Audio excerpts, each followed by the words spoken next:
Hello, and if you are joining us for the first time, welcome.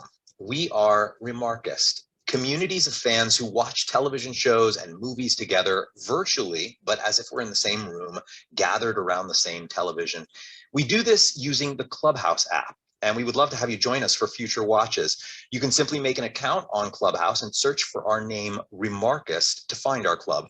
Or if you'd like more information about the project as a whole, please visit remarkist.com to learn lots more about who we are and what we do. As for our recordings, remember that we always get our episodes started but paused at the 0-second mark and count down to pressing the play button together at the same time. That way, our experience can be as synced up as possible. You can pause this for a moment to get that set up, or if you're ready to go, let's get this thing started. Important, we skip all of our previously ons. We always start our episodes at the beginning of the episode, and tonight, if you're using the DVD, does have a previously on. So if you have not skipped ahead past the previously on, I'll give you a couple of seconds here to get that started. Does anybody have any questions? Sounds like we're pretty much good to go then. I am about to hit record on the audio recording that I'm doing. Great, I'm recording now, and we are going to all start our episodes at the same time on the count of 3, 1, 2, 3.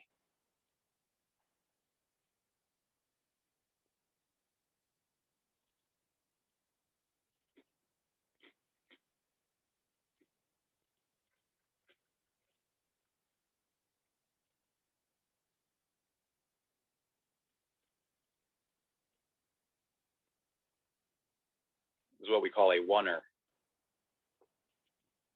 I can already feel that, like, we're not going to be cutting here. We're just going to be following these actors with the camera.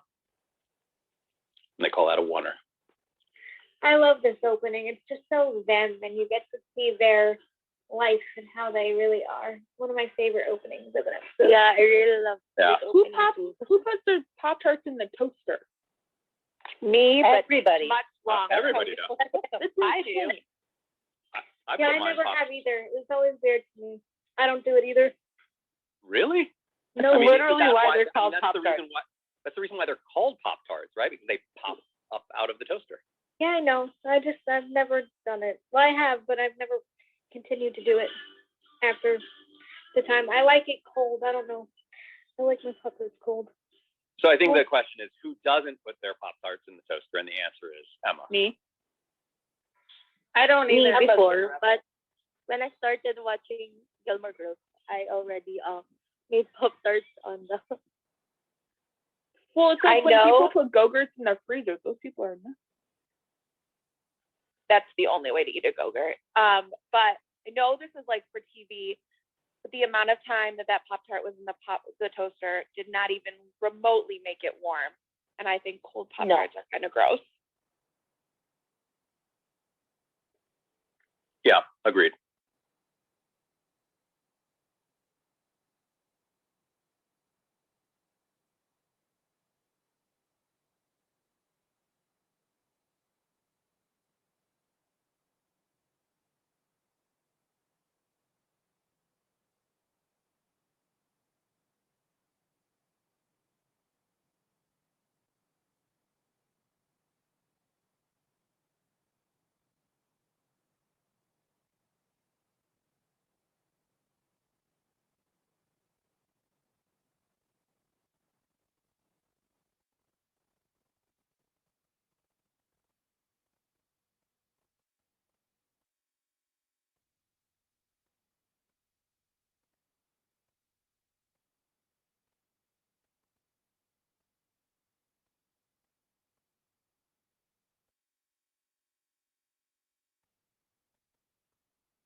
This is scrambling my head with them talking about Todd constantly because I'm just thinking Todd Lowe.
Timestamp, please.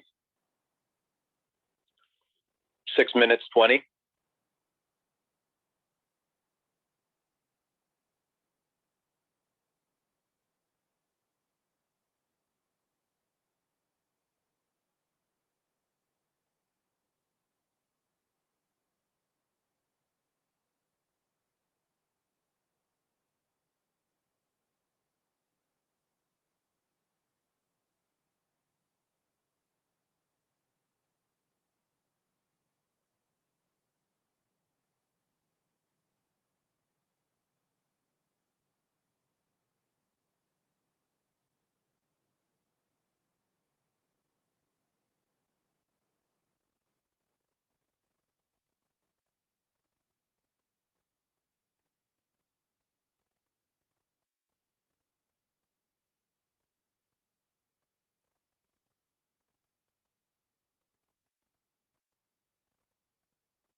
I just love Lorelai in this scene.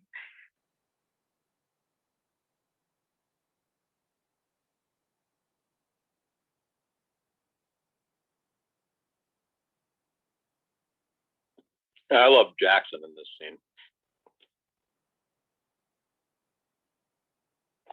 I think Jackson is an underrated character that we don't give enough love to in this season. I agree. I didn't realize that he was in so much of it. Yeah, I mean, them dating is like Suki's whole storyline, I feel like, this season for the most part.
As someone Grade 8.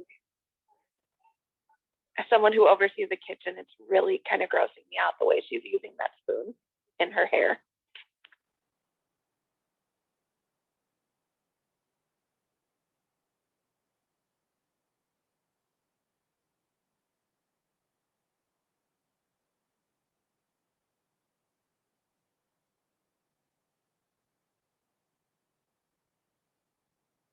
There's our bag boy.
I found that weird, that moment a little weird. Super weird. Also, maybe I'm just like getting old. But I don't really remember the time in life when like kissing itself was like an activity. Yeah, like we're gonna kiss now. Hey, would you like to It's kiss? very forced. It's very forced. Let's schedule time to kiss. I think you guys are forgetting what teenage years are like. No, I just think I personally, as a teenager, was a slut, and I skipped past the kissing phase rather quickly. No comment. I feel like I started Just my saying. kissing in college.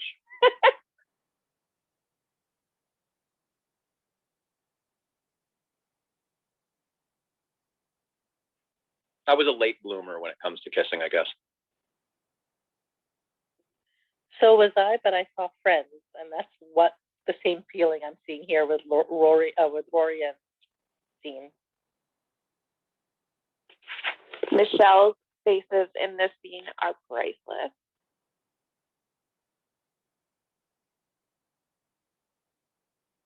I just found it weird that he was kind of weird about setting up his friend with Lane. No, I don't think that was weird. I think it was a weird request. Like, he's right. Rory's never met this guy. Why is he asking like him to talk to him about setting them up? Like, it's strange. Gene just doesn't want to put any effort in for his girlfriend because he's terrible.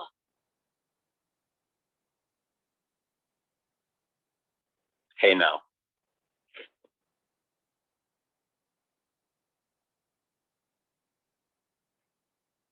That's my bag boy you're talking about.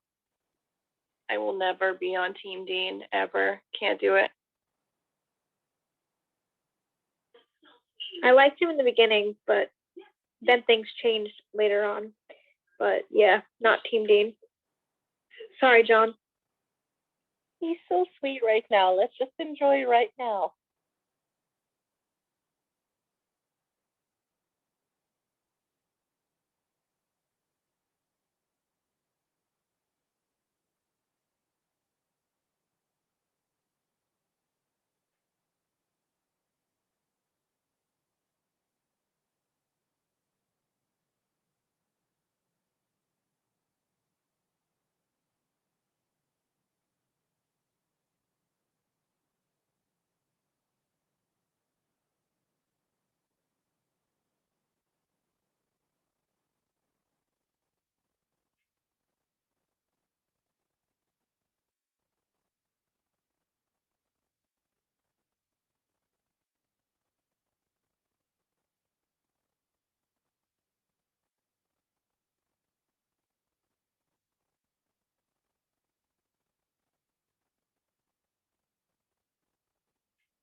Blaine should become a lawyer.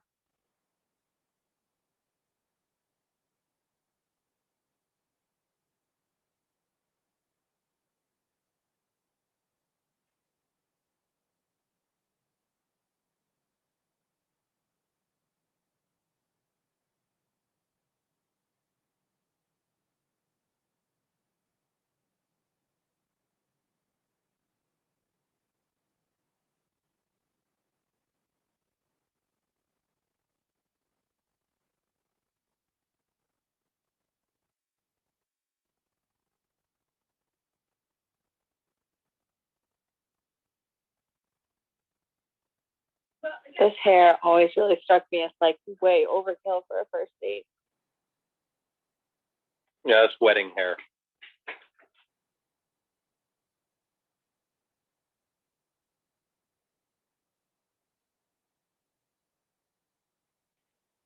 How is that a coat?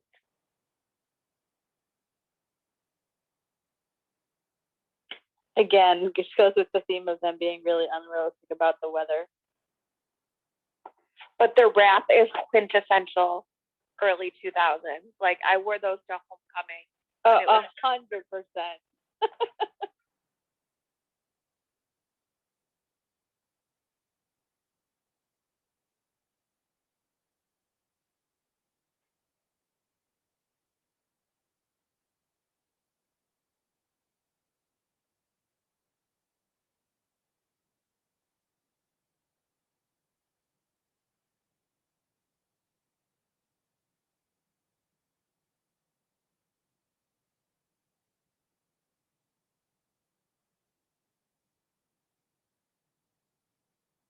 Do we have a team Rune? No. Just watch. Absolutely not. God, I hope not.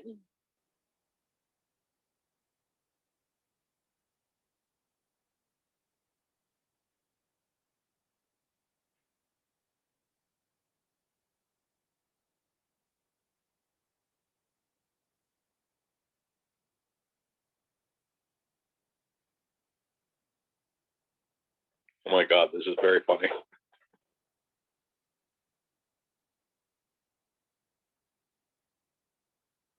I I love Rune. Everything about this character is so brilliant.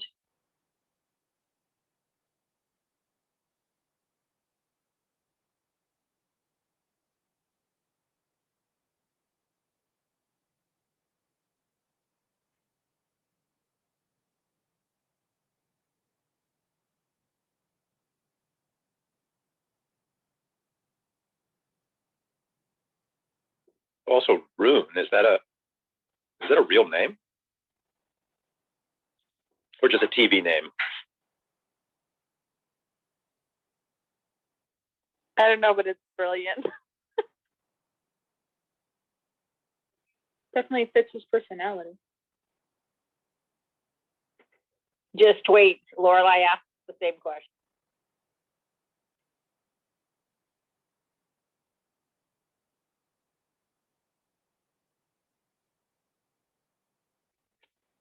Just Googled. It's popular in Denmark and one of the most popular names from 2007.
Oh my God, the waiter is her friend. Yes, but no spoilers. Okay, no spoilers. That's Joe Bria. That's actually a friend of mine. That I did not realize was in the show. He's in he plays two different characters. He's an awesome actor, that guy. Really, really great with physical comedy. Like really, really, really great. Live performer.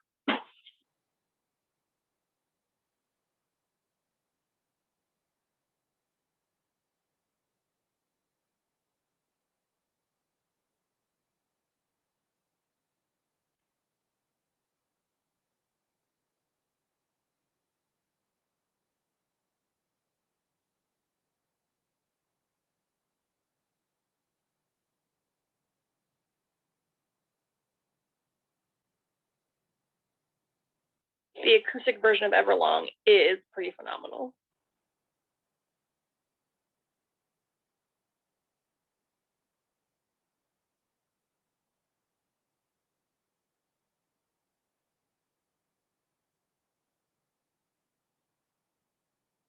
Lane needs to chill.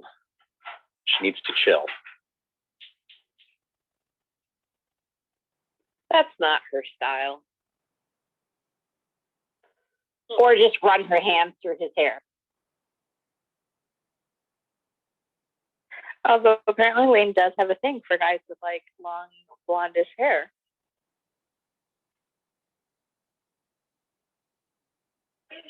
True. Never realized that, really. Good point.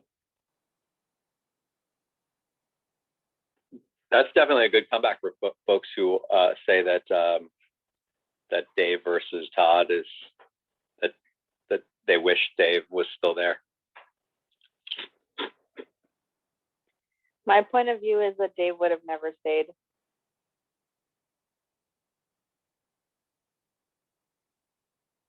Like, it might have been a longer relationship, but I don't think it was like a lifelong relationship.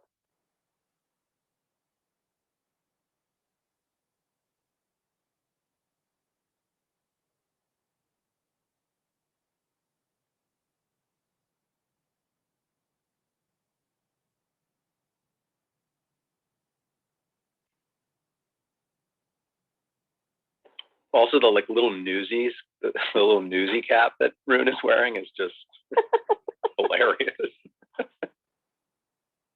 Newsies is one of So my favorite rude. movies.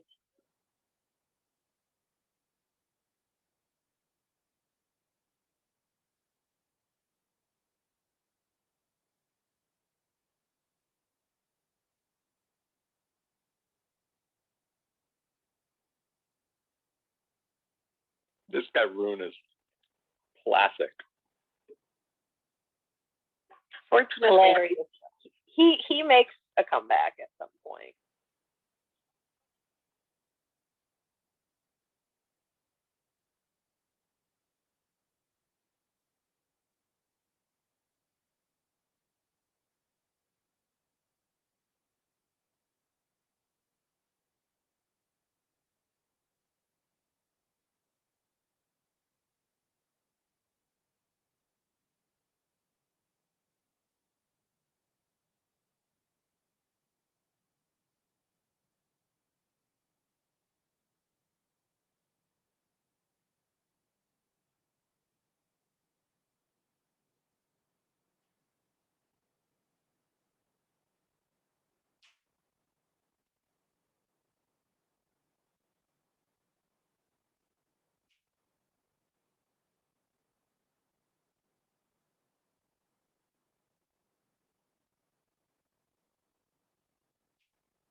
I'm enjoying Lorelai a lot in this episode.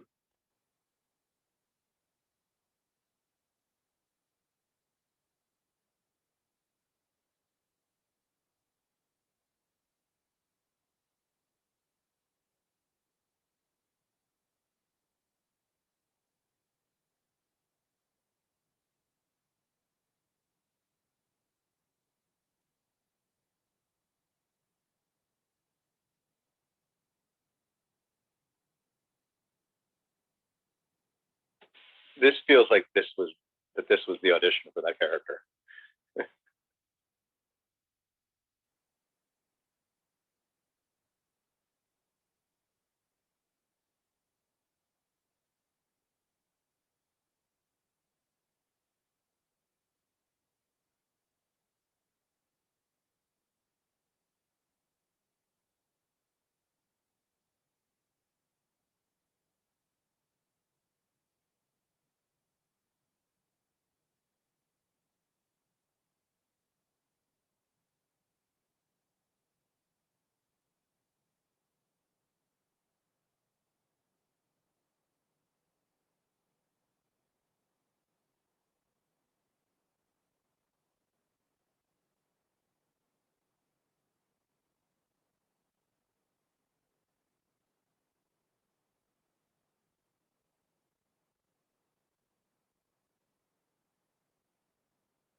God, I missed that.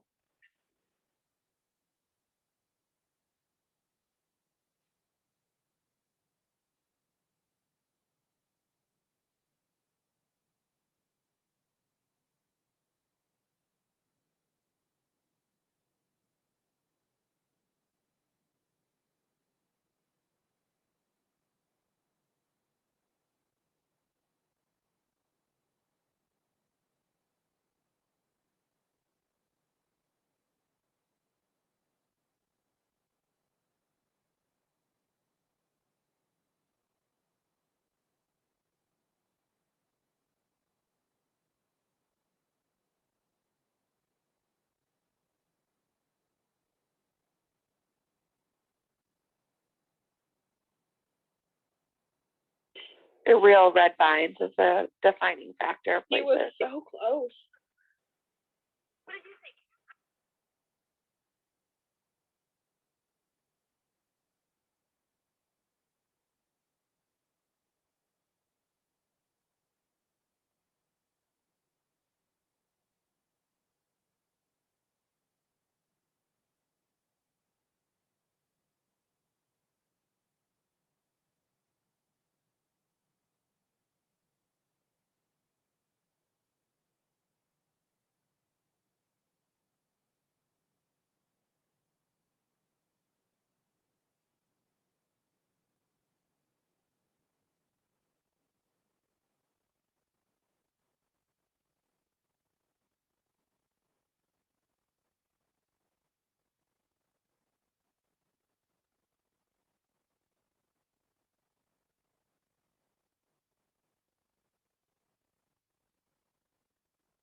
Especially when you have my shoes on.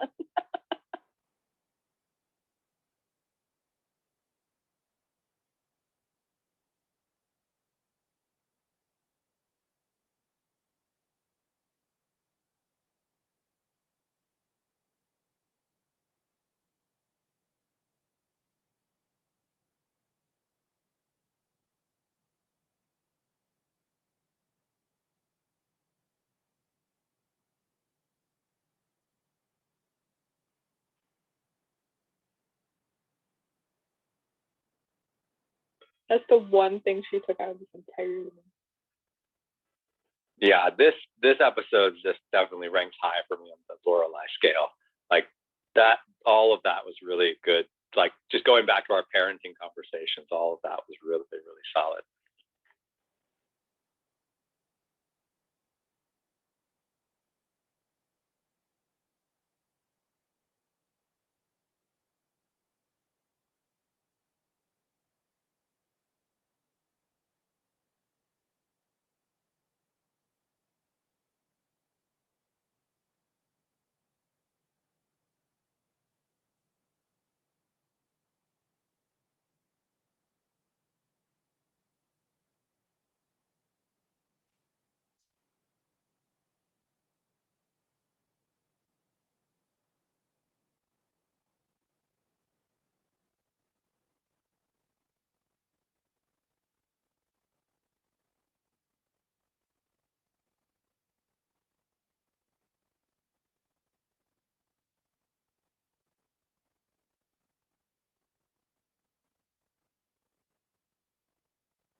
Did you break you by something that comes back? I think so. That's basically the slogan of Kim of Antiques.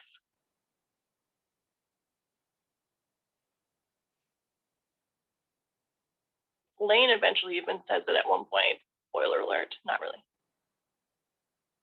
Yeah, it comes back a few times. It's one of my favorite lines. I love it.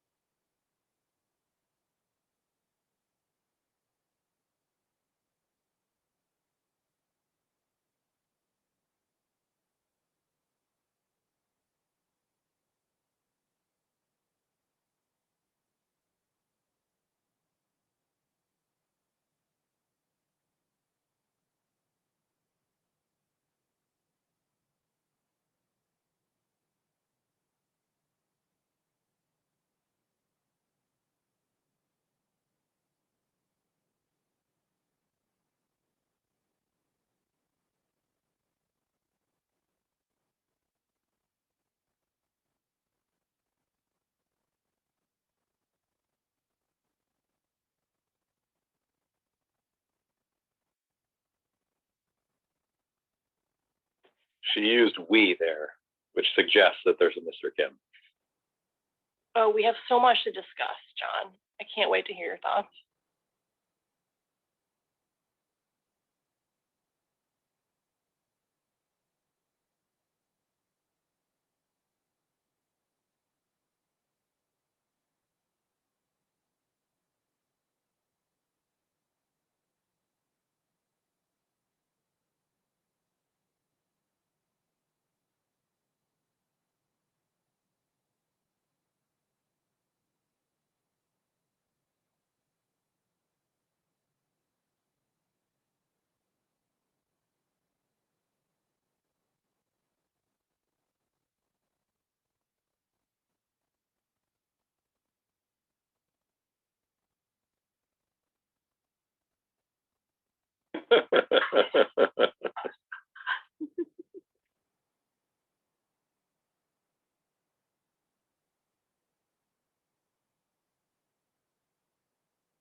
Dialogue in this episode, by the way, has gotten real fast.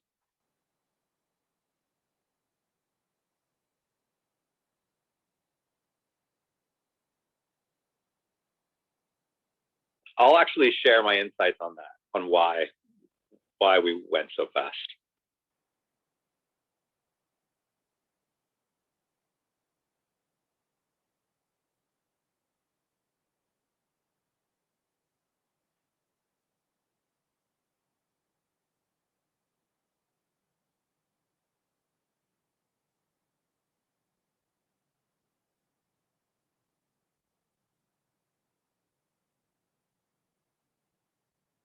Not me smiling like an idiot.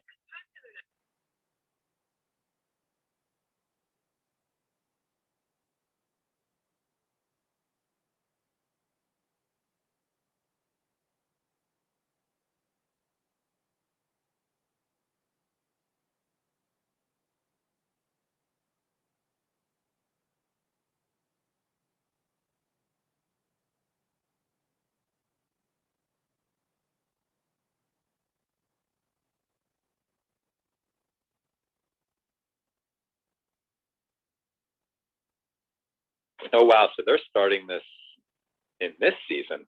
I kind of expected that like Luke and Lorelai were only really set up this season. But life comes at them fast, don't worry. It's so adorable. Well, that was a fantastic episode. Understated, like not, you know, Not really my favorite. not really like a big, you know, nothing major happening, but a sweet episode. Nice. I just want to bring up something that I thought about more than once when you were talking about Harvard and Lorelai. Lorelai is accepting a community college. That's what she's going to. So I don't think Harvard is like her not wanting community college. It's just, like I said, like we talked about before, she just wants more for her daughter kind of thing. Yeah, well, I mean, without spoiling too much, for any folks who are in the audience watching this with us for the first time, when you guys explained to me the sort of larger Harvard of it all, then I totally got it. You know, my whole thing was just sort of like, you know, does somebody so sort of kind of cool and anti the upper crust lifestyle of her parents, like, you know, is Harvard like their number one thing that they've ever wanted? And now I think I understand a little bit more, you know, within the context of that family, why Harvard is a very specific thing for Lorelai.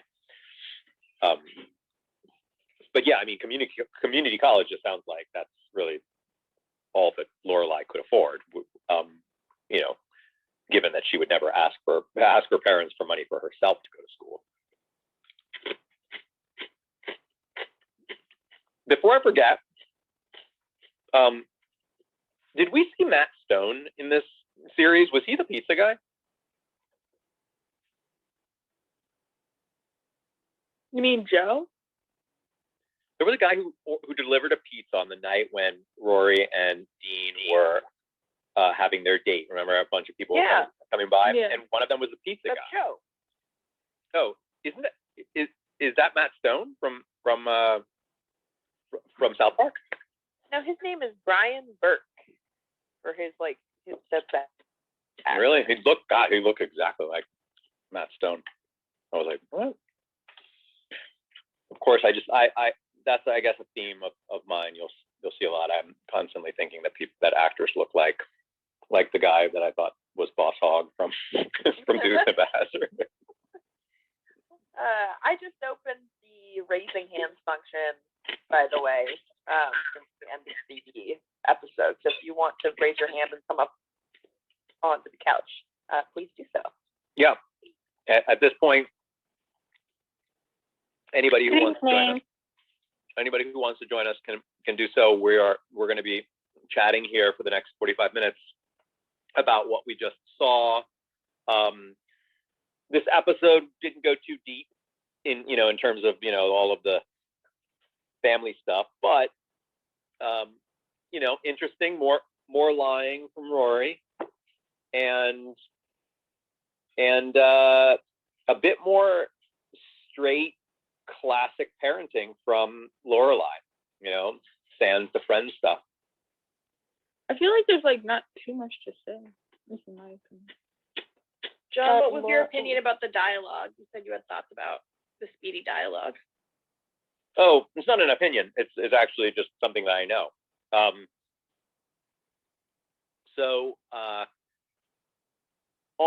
In film and television, there is a rule that's called the minute a page rule, and it's basically means that one page of a standard formatted script will most likely equal 1 minute of screen time. So a 45-minute episode on television is usually expected to be around 45 pages long, maybe 50 pages long, right? Give or take, because maybe there'll be some stuff that will be edited out, etc. And that's pretty much true across the board. You see that in movies, you see that in all sorts of television. And if you're a screenwriter, that's sort of what you're ingrained ingrained to remember, which is that your script, the longer your script gets, the longer your actual movie is. Gilmore Girls was a very interesting animal because the scripts for Gilmore Girls were typically between, at least when I got there, they were typically between 70 and 80 pages long, right? Formatted like a standard script. So that would suggest that the episodes are actually 70 to 80 minute long episodes. But as you see, they aren't. They are 43 minute episodes. So how do they do that? Typically, if a script's really long, that means that the editing room is going to have a lot of stuff that's cut out. That's, you know, where the episode will really be built, will be in the editing. And so a lot of scenes will just be cut or things will be compressed. But in the case of Gilmore Girls, they didn't get rid of a lot. So the solution, because there was so much information that needed to get out to the viewer, and because they, you know, really wanted that, you know, they didn't want to lose a lot of things, was a mix between really, really, really fast dialogue, you know, so the actors really speaking quickly, and an editing style that also didn't linger too long, right? Like, so it didn't allow like any breathing room between lines, which may have actually happened on set, right? Like actors may have been acting and pausing a little bit between their dialogue, but in the editing room, they just cut out every pause. So that it's just like back and forth, back and forth, back and forth, back and forth, which then gave that style. So that's a big part of it. I mean, obviously, it's also a style. It gives us a very special style to the show in general. It has this sort of old-time screwball quality to it. If folks know that that old style of old genre, but there's no way you could get through an 83-page script any other way, you know. And there were some scripts that were like in the 80s, you know. Like I still remember going to like read through and being like, this script is 84 pages long, you know. And yet they were able to keep almost all of it and still get the edit in at around 43, you know, 44 minutes.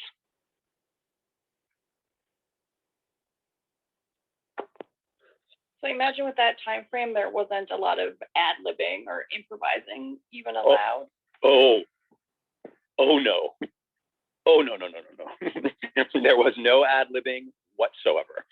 That was like a strict rule. There was no paraphrasing of a line. There was no ad-libbing, certainly. It was exactly what's on the page. And, you know, you could interpret that as writers who were just very precious with their writing. You know, they really wanted what they heard in their mind. They wanted the actors to perform or to say that, which could potentially annoy some types of actors, right? You know, because there are plenty of actors who do sort of feel like it's their right as an actor to find the line and adjust it if they need to. But that was just not something that was cool on Gilmore Girls. And I think that it was less about the preciousness and more about, you know, in order for us to get all of this information out and keep our episode coming in at the correct time, which it has to be because it's network television, so they have to fit a particular time slot. And the reason why it's 45 minutes is because the other 15 minutes are being sold to advertisers. So that's huge, right? Like you cannot have the episode come in any more than that, or else the network isn't making the money that it needs to be making. So like that's just a hard, fast rule. And so that ends up,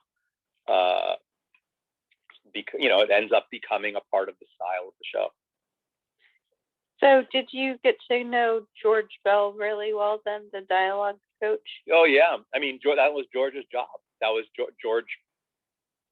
I mean, you just knew, like, if you knew when they called cut and you saw George sauntering your way, you knew that you were not going fast enough, or you needed to look at your lines again because you didn't say it exactly right.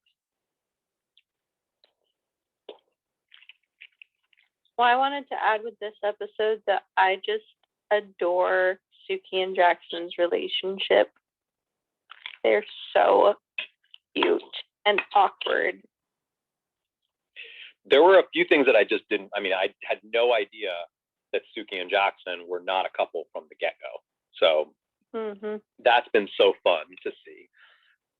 And I didn't even really know what Jackson did. I just sort of thought that character was just a quirky character in the town that happened to be the husband or boyfriend of Suki. And it's interesting that he really had like a very specific role. He was the produce guy.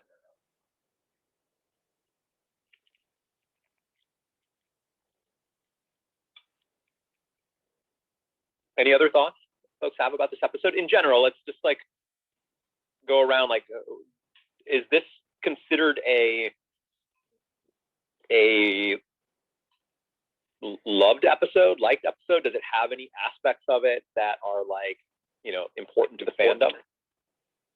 I think it is, because you get to see how Suki and Jackson really come to be a couple, and I think you needed this for further episodes. Yeah, I think. Yeah, I agree. Story building episode. Yep. Especially for Suki and Jackson, because it's really the beginning of their relationship, and I agree, they are adorable in this episode. And also, my brother, when we watch this episode, my brother likes to give characters certain names so he can remember them. And so with Rune, he was like, "Oh, Ruin, I see," because he ruins everything. So, oh, I love that. So he calls him Ruin. And now I'm like, that's what I'm calling him from now on. So thank you for that, Kevin. So yeah, I just wanted to share that because it's one of my favorite things. Yeah, he is now officially Ruined in this house.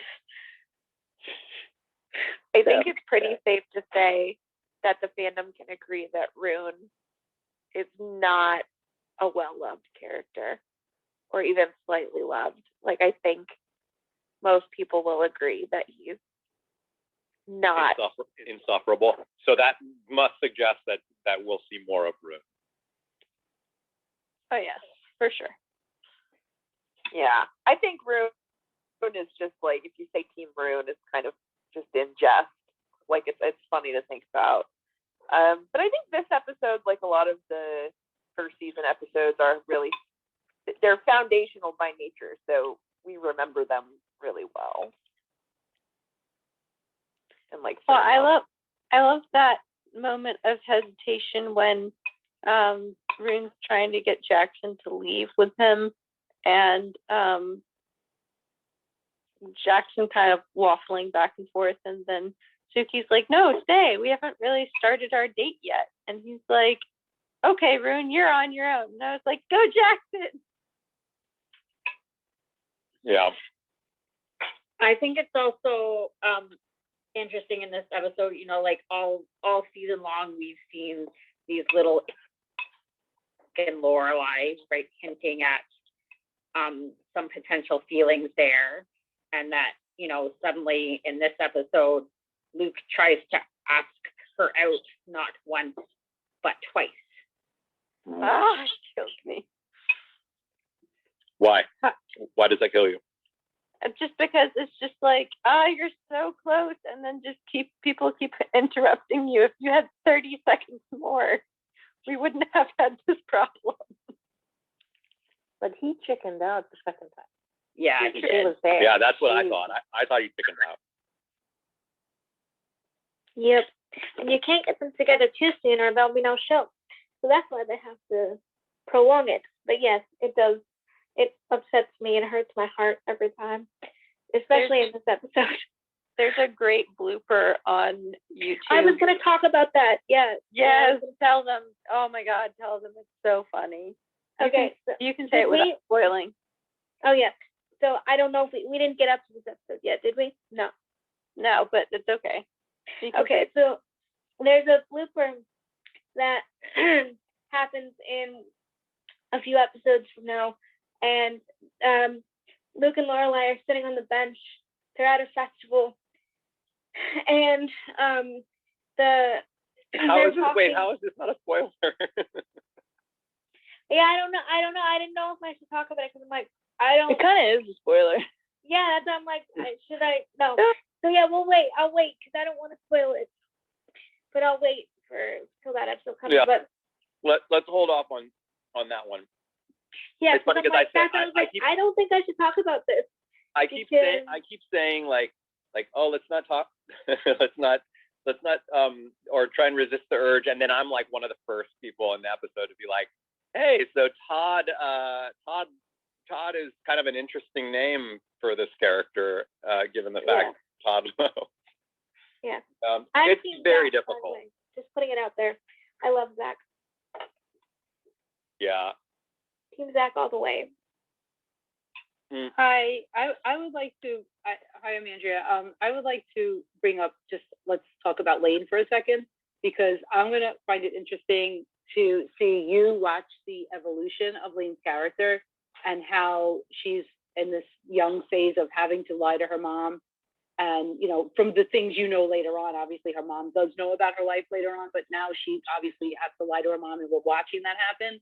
And I'd also like to point out something that I always thought was an observation about the concept of Mrs. Kim's character. And it'll be nice to point it out now to see how you watch this going forward, is that I feel like they use her two different ways, because there's, the mention always that Lane has parents. We know Mr. Kim is whatever, we don't know, but they always show Mrs. Kim as kind of like a single mom. And it's kind of like, I feel like the relationship with Mrs. Kim and Lane is supposed to mirror both the contrast of Lorelai and Rory and the contrast of Lorelai and Emily. And you kind of see that because you see how Lorelai goes to Mrs. Kim in this episode to try to stand up for Lane a little bit, because she doesn't want to see Lane and Mrs. Kim have the relationship that she had with her mother. And it's kind of like, I feel like that's why they use that relationship, the supporting character relationship, as like a parallel all the time. And this is the first time you see it. And I just want to point that out, so maybe you look for it going forward. When the Mrs. Kim Lane is a Emily Lorelai relationship or a Lorelai Rory contrast. And I just find that fascinating and brilliant, the way those characters were written. That's great. I actually hadn't thought about that until you just mentioned it. But now thinking on it, of course, I'm thinking, well, is that perhaps the reason why there isn't a Mr. Kim, while not really letting us know whether there is a Mr. Kim or not? Because that's exactly my thing. So she could kind of be an Emily, which of course would never be a single mom, but she also can kind of be a Lorelai. Exactly. Like, Mr. Kim is irrelevant. Exactly. I was going to say, like, if they made her a single mom, they'd be like, well, that's kind of like what Lorelai's got going on, right? And like, if they made her, like they gave her a Richard character, right? Then it would be like, well, we already got that with Richard and Emily, right? So they've kind of done this thing where it's like, you don't really know, it doesn't really matter. It could be that she's more of an Emily. It could be that she's more of a Lorelai, but that she serves as a reflection of them, at least.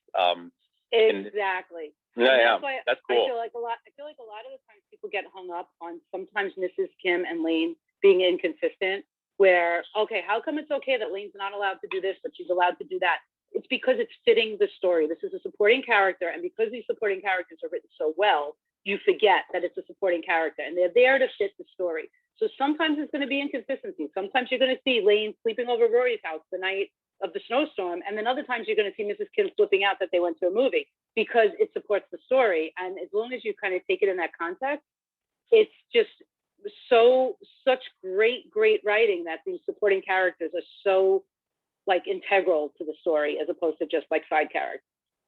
Is is this like supposed to be where Lane is for the first time lying to her mother? So are we supposed to sense that like before the start of this series, Lane has not really ever dared to lie to her mother or step out of line, and that what we're seeing is In the very first episode, she's double dressing. And Rory said to her, when are you going to tell your mother you listen to the evil rock music? So no, she's been lying to her mother since she, is a child, because she's into the rock music and all that kind of stuff. Right. So no, but it's just kind of, you're going to watch her character evolve so much. I think her character, Lane and Mrs. Kim, and I find it interesting to hear your perspective because you are so tied to those characters on the show. In what you do know so intimately of the show is that their characters evolve so much. I mean, all the characters do, but theirs really, really, really do. And pointing this out now, I feel like will kind of give you like some insight to pay attention to what's really going on here, as opposed to getting hung up on the inconsistency sometimes of what Lane can and can't do, because I think that's meant to just fit the story. Yeah. I mean, I was already, of course, thinking thinking to episodes from later in the series.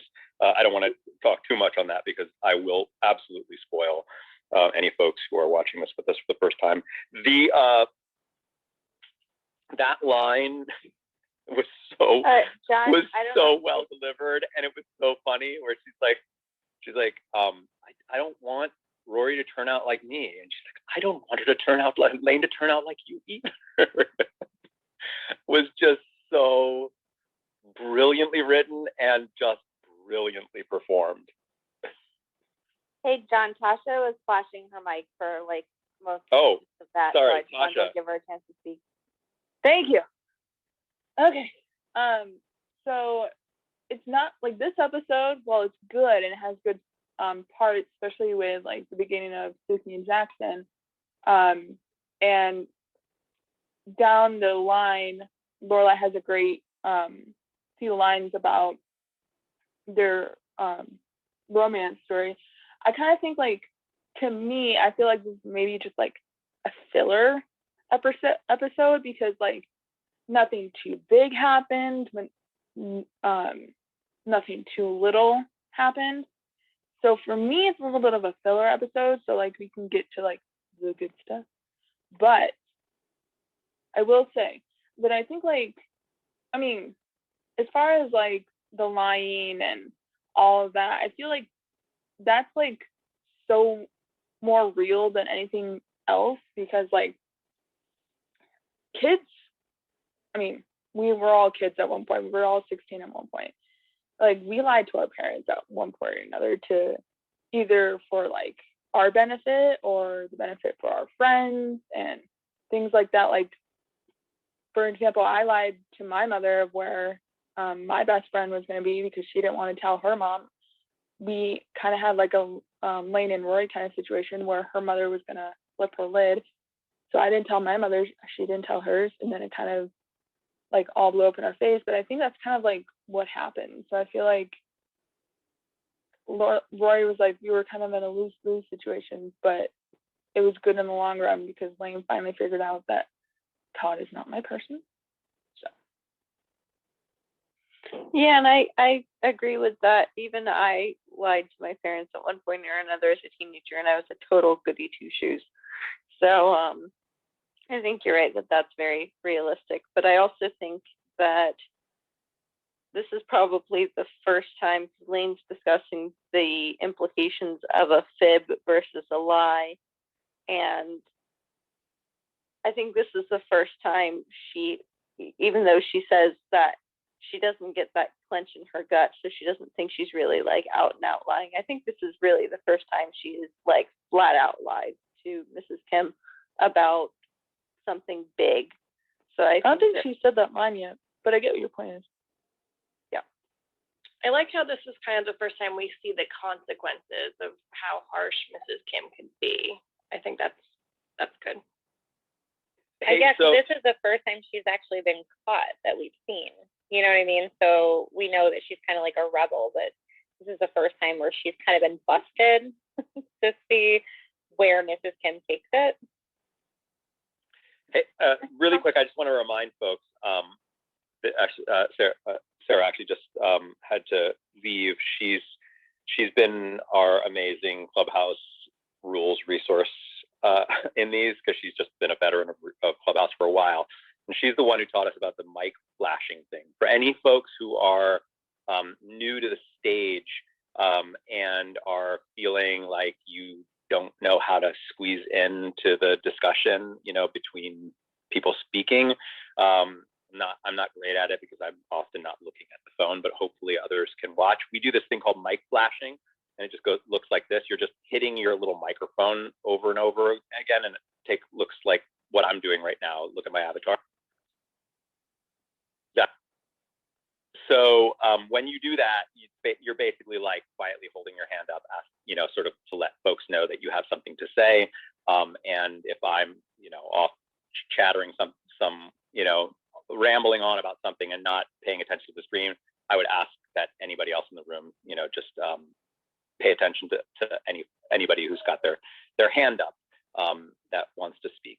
I think, Mary, you were flashing your microphone. Is that correct, or were you just showing us? I was being an example. Aha. But I can't. I was flashing. But I can't talk. I was gonna say though, like the lying, the subject of the lying is really like precocious. Like I don't know. It's really important for me because I feel like Lane and Rory are actually are the opposites. Lane can justify her lying and can find ways to excuse it and manipulate it so that she doesn't feel guilty. But Rory, no matter how Lane put it, she still kept going with, I don't know, I feel uncomfortable. I don't know if we can really do this. It's first for me. So I actually think they're polar opposite when they look at that topic. I hadn't seen that, but yeah, that makes sense. I think you're right about that. I also think the comment that Mrs. Kim makes when she's having that conversation with Lorelai, when Lorelai says that Rory doesn't lie to her, Lorelai says that's the first time Rory has lied to her. And Mrs. Kim says that you know of. I feel like that was a bit telling. I think Lane thinks that she's sneakier than what she is, and I think Mrs. Kim knows more than what Lane thinks she knows.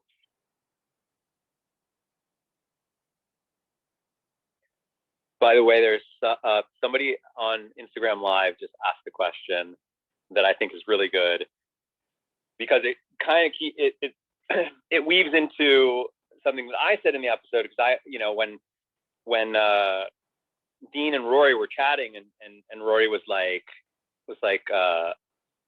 trying to set Lane up with Todd and get him to do that. I found it a little odd that he wasn't like, yeah, sure, yeah, no problem. Like that sounds right. Lane's cute. I'm sure my friend would be into meeting her. He just seemed like he was being a little too difficult about the situation. But this person on Instagram made a really good point. Is that, can we talk about how right Dean was about Lane and Todd? Yeah. Right? I mean that's completely true. Which just adds one more reason why I am Team Dean. The guy has insight. He's a salt of the earth, grounded dude. I mean, again, I don't know how he's going to change, but as of right now, this guy is legit. Well, I think it just goes to show the difference between guys and girls, because girls will be like, oh, well, I want to go out with this person and X, Y, and Z, and they build this whole fantasy up in their heads of what that date will be like. And the guys are like, what? Yeah. I mean, Lane had built up this huge image of who Todd was based, I would guess, almost solely on his hair length. Right? Like, she assumed he knew all the bands she was talking about, which he didn't, and that he was cooler than he actually was, which he wasn't. Whereas it seems to me like Dean may have kind of known, I love my friend Todd, but I don't know. And Dean mentions in there that they just talked about their cars. So he probably knew that like Todd doesn't have the depth of what Lane would be looking for. Yeah, or what Lane is imagining. Because again, I agree with you, Hillary, that like a lot of it is like what Lane, you know, dreamed up. Like she has, in her mind, she has her Todd.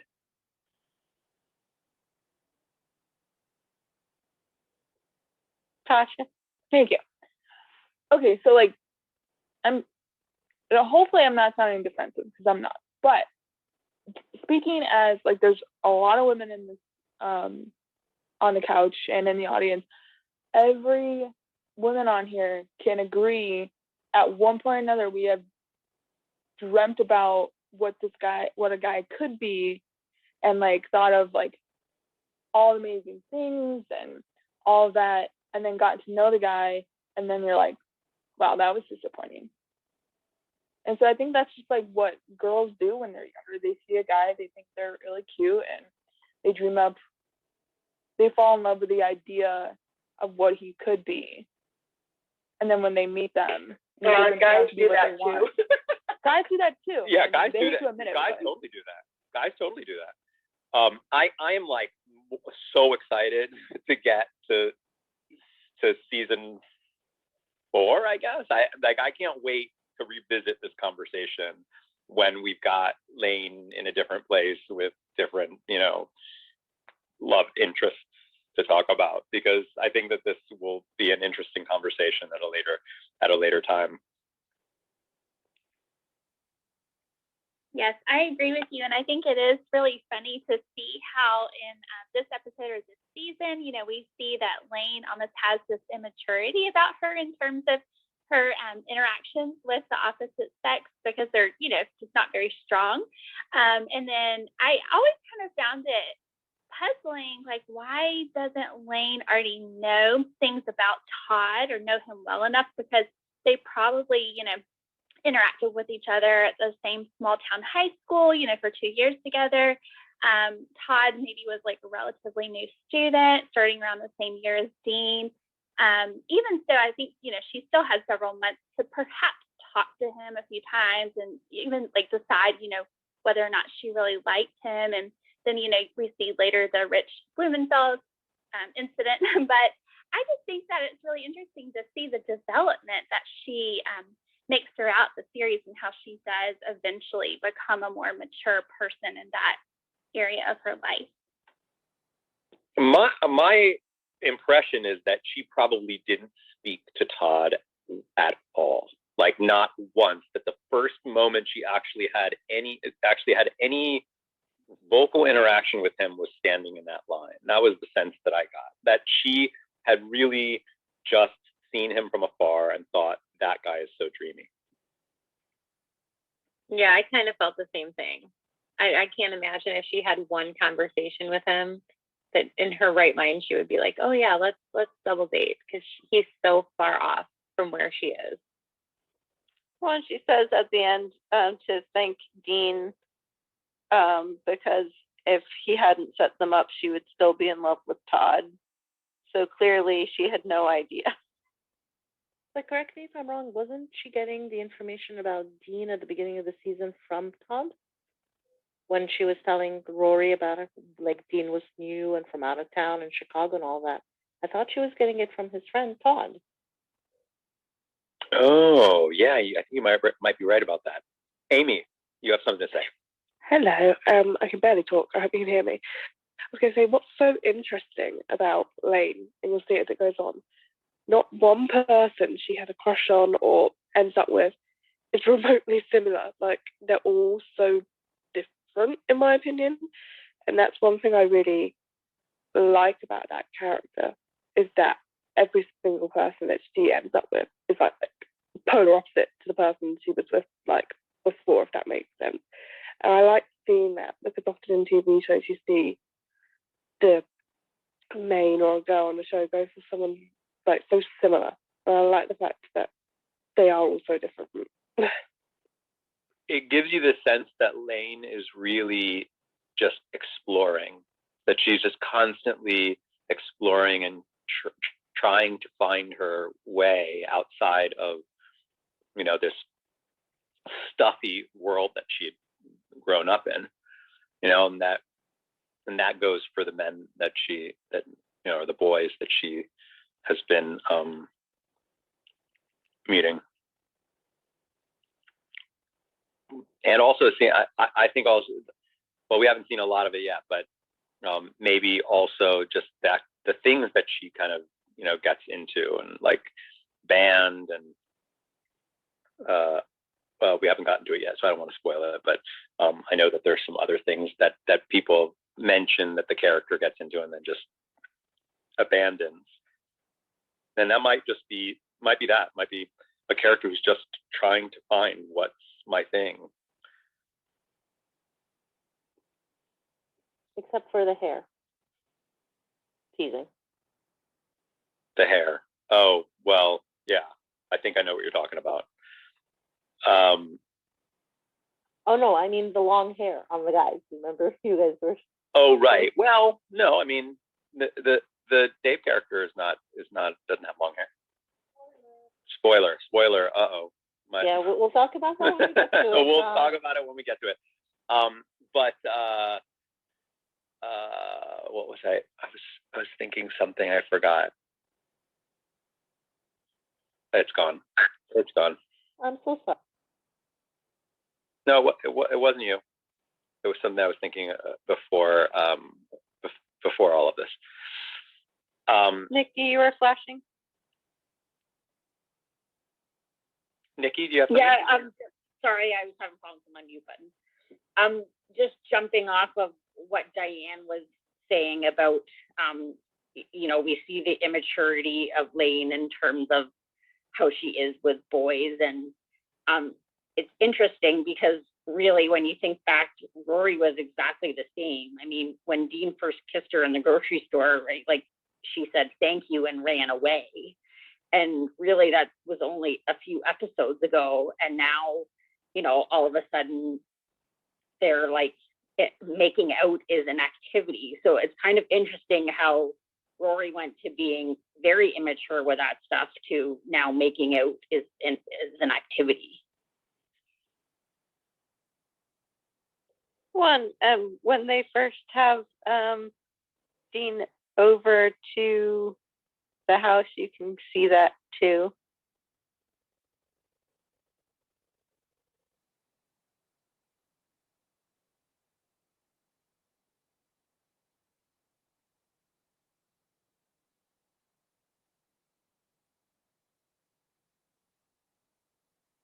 By the way, we've got another few minutes here before I'm going to actually head out. But I'm about to make everyone who is up here on the couch a moderator, which is something that I'm getting in a habit of doing. And I'm following everybody who's up here on the couch with me as well, because now we're all acquainted. But I'm going to make everybody moderators because I'm going to leave the room. But the last moderator in the room is really the one who ends the room. And I've just found that I've seen this in other clubhouse rooms. I've just found that it's like nice that, rather than treating this room as this like almost like, very set episode type thing, that we kind of just treat it like an actual room. I'm going to get going, but if others are still chatting and want to chat about the episode, I want to allow you guys to do so.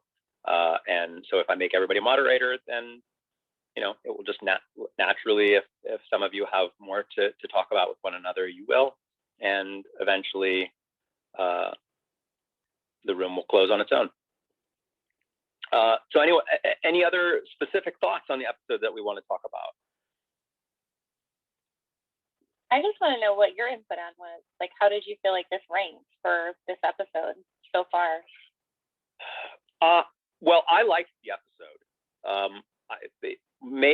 I'd say I mostly liked it because there weren't any characters that ruffled my feathers. And there were some really nice moments. I said it a couple times that like Lorelai's Lorelai ranked high for me in this episode. I really liked her. I just liked how she worked all of that. Loved that last scene between her and Rory, where she, kind of explains the whole situation about lying and not breaking that code with other parents and stuff. I just thought that was just rock solid. Loved her going to Mrs. Kim. Just love that scene in general. And again, that line was just so funny. And then, just the Suki Jackson thing is just delightful. And I can't wait to see that flesh out more. It wasn't like, it wasn't one of these like powerhouse episodes. So I wouldn't rank it really high for that reason. I've said it before, I tend to like the explosive episodes where characters are really, head to head. And of course we didn't have that here, but I certainly wouldn't say that I ranked this episode low. But your prediction was right. Max was not on the double date. Max was not on the double date. That's right. I also, this whole thing about lying to your parents, it's also kind of getting in my head a little bit as well, being a new parent, because of course I lied to my parents. I lied to my mom, really, because I grew up with a single mom, and lied about having friends over when she was out of town, and just all of the classic stuff. But you never really think about somebody doing that to you. And now I am. You've got a few years yet, sir. Yeah, no, I know. But it's just it hadn't even crossed my mind, never even crossed my mind that would ever be in the cards for me.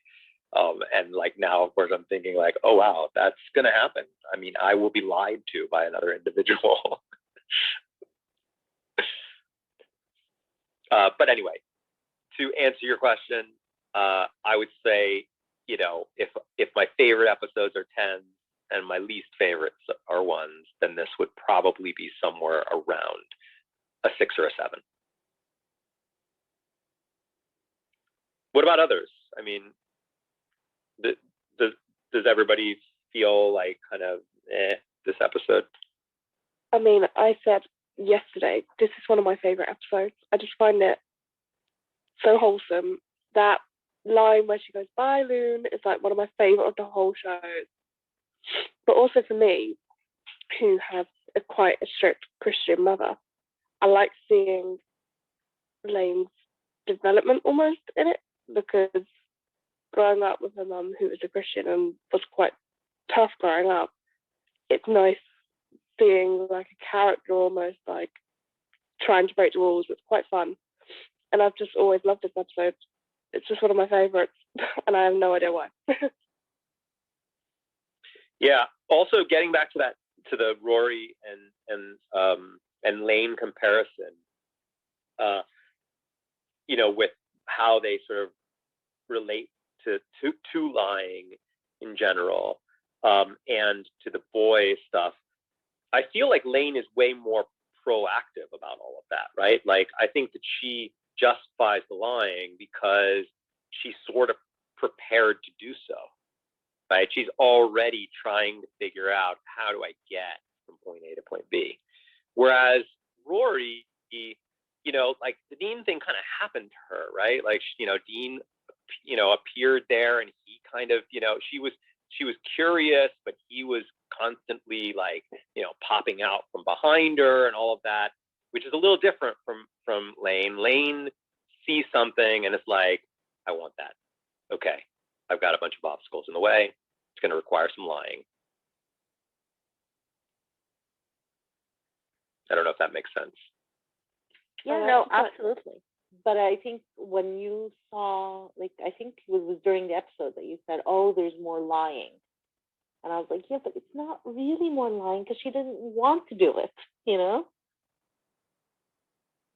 Yeah, but it is part of this larger thing that is certainly is about the age they are at, where they're suddenly being introduced to all of these things that force them to make the decision of whether to lie or not. They haven't really had as much of that beforehand, but it just is a part of this new dynamic that Lorelai is having to come to terms with, which is that, you know, her daughter, you know, isn't totally to be trusted, you know, not in like a bad way, right? Like just in the, like, you know, my daughter may indeed in certain situations that I wasn't totally aware of before, fib or do some white lies at the very least, because she's at that age where she's being, you know, just exposed to all of these things that she has to make decisions on that she hasn't had to make decisions on before. And I just think that's interesting. That's an interesting dynamic for Lorelai and really interesting conflict for Lorelai to have to come to terms with and work with. And I'm excited to see how that continues to develop and whether more lies are on the way. I have to imagine that there are, and I'm not judging lying, you know, and I know that there are different, you know, degrees of lying. You know, I'm just saying in general, it's creating really good conflict for that character, for Lorelai. You make an interesting point, and I mean, when she goes and has that conversation with Mrs. Kim, like she says, like, that's the first time Rory's lied to me, and you know, Mrs. Kim says, well, that you know of, and she's like, no, like that is the first time, and it's like, there's no way she can believe that, because it's like, I mean, you think of all the lies she has told her parents by the time she was 16. So I think it's interesting that she's lying to herself that Rory has never lied before. Yeah. For sure. But didn't Rory lie already? Wasn't there something else that she recently did in just a past episode where she just, you know, maybe it didn't qualify as like an actual lie because she said something that they weren't doing, but it was more of like keeping something from her kind of a lie, which I still think is sort of a lie because it's. Are you talking about the kiss? Was it the kiss? Maybe it was the kiss. Well, she didn't tell Lorelai about the kiss, and she didn't tell Lorelai about Dean at first until Patty was like, "Oh, your male friend, send him around for a job," and Lorelai's like, "What male friend?" Well, right. Actually, you could say she did lie about her reason for not wanting to go to Chilton, right? She just said, "Oh, it's not the right time, and we don't have money." And really, what right, it was right, about was yes. That's exactly what it was. That's exactly what it was. Because to me, it's just very short-sighted that she honestly thinks that that's the first time her 16-year-old daughter has lied to her. Like, come on. Yeah, that's exactly what I was thinking, because I was like, there is a lie here. I can't remember what it was exactly, but it was that. It was the fact that she suddenly doesn't want to go to Chilton. She doesn't really understand why. And then she finds out that there's this other guy in there. And then she puts two and two together and realizes, you know, among other things, that my daughter not just kept something from me, but didn't, you know, when I asked her about it, she didn't actually give me the truth, which is also just something different from their relationship. But this would be, I guess, would qualify as the first, like, actual just vocal lie.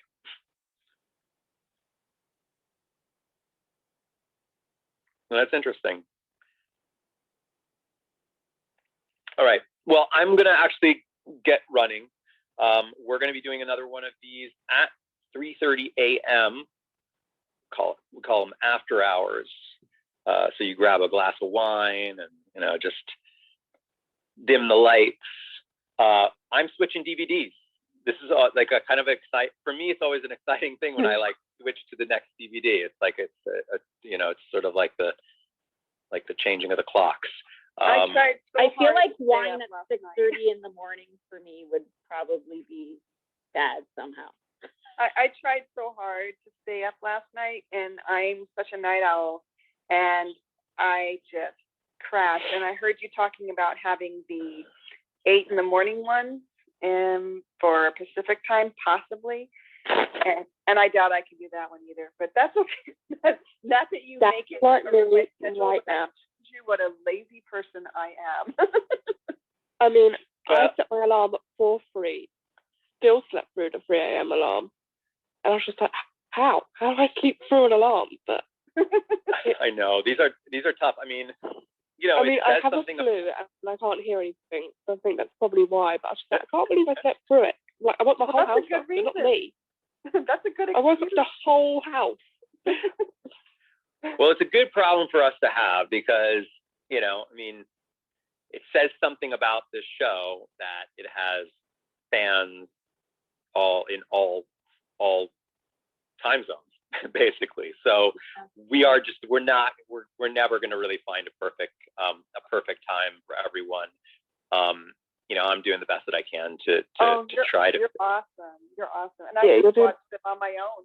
When I know I'm not going to make it, I'll be like, I'll fit that one in. Yeah, and absolutely. And we're going to, you know, I keep saying it, I'm going to get up and running this week. I want to sort of dedicate to getting a proper website up that will actually have our schedule for the week. And, you know, people will be able to check in and see, you know, what days are what, and, you know, episode title, you know, just like a lot of ideas that I have for this club and for what we're doing here. I'm super inspired by this project. It's been so much fun, and I get more inspired every time that we talk. And so I have lots of things that I want to do. They're going to take time to sort of all roll out. And, you know, I've been saying since the beginning, it's important that we just sort of stay flexible here at the beginning, because things will change and adjust, and we'll eventually find like sort of the perfect thing for everyone. But it's been really, really, really enjoyable. I keep saying it, watching it with all of you, because I get a, you know, more insight into the episode than I would have if I just watched it on my own. And it's also just, you know, it's enjoyable to watch with other people, even if they're not in the same room. I just know that you're there. This episode had long stretches of silence where no one was speaking, you know, for probably one of the longest, you know, all of our episodes probably had some of the longest stretches of silence, you know, and it was just nice because I just still knew you were all there, and that was just enough, you know, and that's just something that I really love about all of this. So if you're enjoying what we're doing here, I would encourage you to please share with others, let other folks know that we're doing this, and ask them to come join us. If they have an iPhone, please direct them to our Twitter hashtag GG invites, where anybody who has an invite, and all of us are getting invites, by the way, a lot. If you check your homepage of Twitter, your little the little envelope at the top, if it has a little sparkly star on it, it means that Clubhouse gave you some more invites, and Clubhouse is giving invites like every few days to everyone. And if you have invites, just let people know by just tweeting, I got some invites, and then just add at hashtag GG invites, so that they can direct message you. And you should probably also include please direct message me, because as you know, you have to give, you know, your phone number in order to be on there. And so we sort of want that to happen in private, so people aren't posting their phone numbers publicly. But that would just be amazing if you could just spread the word on social with friends that you know who you think would enjoy following along and hopping up here on the couch and chatting with us. I will be back at 3:30 a.m. tonight, just because that's the time that I've already said we're doing, and then we'll reassess. And I think that I'm going to change it to something next week that will be a morning time. I'm going to head out. If anybody else wants to stick around in the room and continue talking about the episode or anything else, really, I invite you to do so. And yeah, thank you, everybody. Thanks. We hit season 2 next Bye, John. week. Bye, John. Say again? Thanks so much, Don. I said We you're hit awesome. season 2 next week. Oh, I know. I mean, it's just crazy how fast we're going through this. Yeah. It's so wild and exciting. All right. Bye, everyone. Bye.